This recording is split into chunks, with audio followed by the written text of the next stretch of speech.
అస్సలాము అలైకుం వరహ్మతుల్లాహి వబరకాతుహు. అఊజు బిల్లాహి మినష్ షైతానిర్ రజీం. బిస్మిల్లాహిర్ రహ్మానిర్ రహీం. ఆయా number 41 to 52. ఆయా నెంబర్ 41. ఏ కవి పుంగవుడో పలికిన మాట కానే కాదు, మీరు విశ్వసించేది చాలా తక్కువ.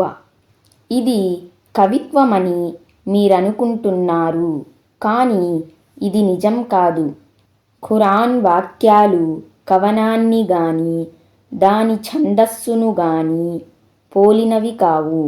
ఒక కవి అసలు ఇలాంటి వాక్యాలను వినిపించలేడు.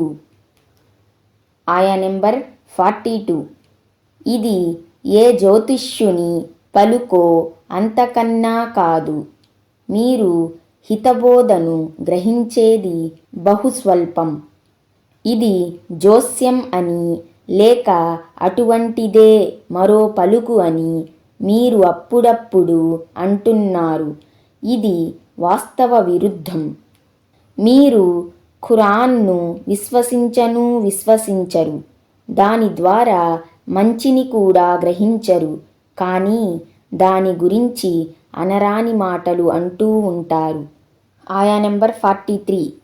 నిజానికిది సకల లోకాల ప్రభువు తరపున అవతరించింది. అంటే దైవ ప్రవక్త సొల్లెల్లాహు అలైహి వసల్లం నోట వెలువడే ఈ వాక్కు వాస్తవానికి పరమ ప్రభువు అయిన అల్లా తరపున అవతరించింది. ఆయా నెంబర్ 44. ఒకవేళ ఇతను ముహమ్మద్ సొల్లెల్లాహు అలైహి వసల్లం గనక ఏదైనా విషయాన్ని కల్పించి మాకు ఆపాదించి ఉంటే, అంటే తనంతట తానుగా ఏదైనా విషయాన్ని కల్పించి దాన్ని మాకు అంటగట్టి ఉంటే, లేదా దైవ సందేశంలో ఏవైనా హెచ్చుతగ్గులు చేసి ఉంటే, వెంటనే మేమతన్ని నిలదీసి ఉండేవాళ్లం.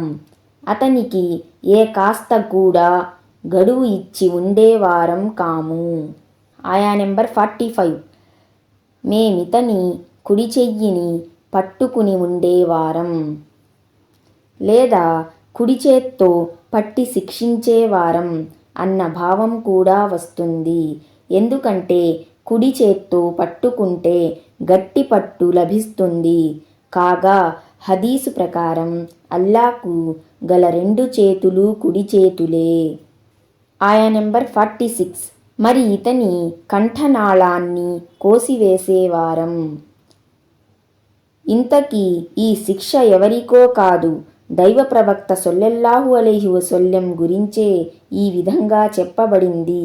ముహమ్మద్ సొల్లెల్లాహు అలైహి వసల్లం ప్రవక్త మాటల్లోని సత్యతను చాటి చెప్పడం దీని అసలు ఉద్దేశం. ఆయా నెంబర్ 47. మరి మీలో ఎవరు నన్ను ఈ పని చేయకుండా ఆపగలిగేవారు కాదు. దీన్ని బట్టి అవగతమయ్యేది ఏమిటంటే ముహమ్మద్ ప్రవక్త సొల్లెల్లాహు అలైహి వసల్లం సత్యసంధులు. ఆయన ఇచ్చిన సందేశం అశాంతం సత్యమైనది.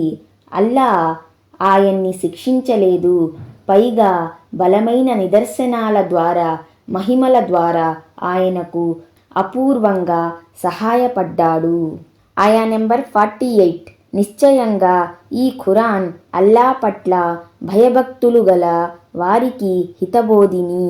ఎందుకంటే భయభక్తులు గలవారు మాత్రమే ఈ దివ్య గ్రంథం ద్వారా ఎక్కువ ప్రయోజనం పొందుతారు. ఆయా నెంబర్ 49. మీలో కొందరు ధిక్కరించేవారున్నారని మాకు బాగా తెలుసు. ఆయా నెంబర్ 50.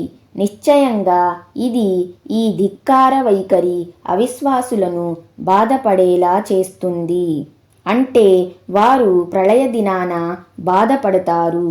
అయ్యో, మేము ఖురాన్ను ధిక్కరించకుండా ఉంటే బావుండునే అని కుమిలిపోతారు. దివ్య ఖురాన్ను విశ్వసించి తదనుగుణంగా ఆచరించిన వారికి లభించే పుణ్యఫలాన్ని చూచి ఈర్ష్య చెందుతారు. ఆయా నెంబర్ 51. నిశ్చయంగా ఇది తిరుగులేని సత్యం. అంటే దివ్య ఖురాన్ దేవుని తరపున పంపబడిన గ్రంథం అన్నది నిశ్చయం. అందులో సందేహానికి తావే లేదు. లేక ప్రళయ వార్త సత్యబద్ధమైనది అన్న అర్థం కూడా కావచ్చు. ఆయా నెంబర్ 52. కనుక ఓ ప్రవక్త, నీవు మహోన్నతుడైన నీ ప్రభువు నామం పవిత్రతను కొనియాడు. ఎందుకంటే ఆయన దివ్య ఖురాన్ వంటి గొప్ప గ్రంథాన్ని మానవతకు ప్రసాదించాడు. అస్సలాము అలైకుం వరహ్మతుల్లాహి వబరకాతుహు.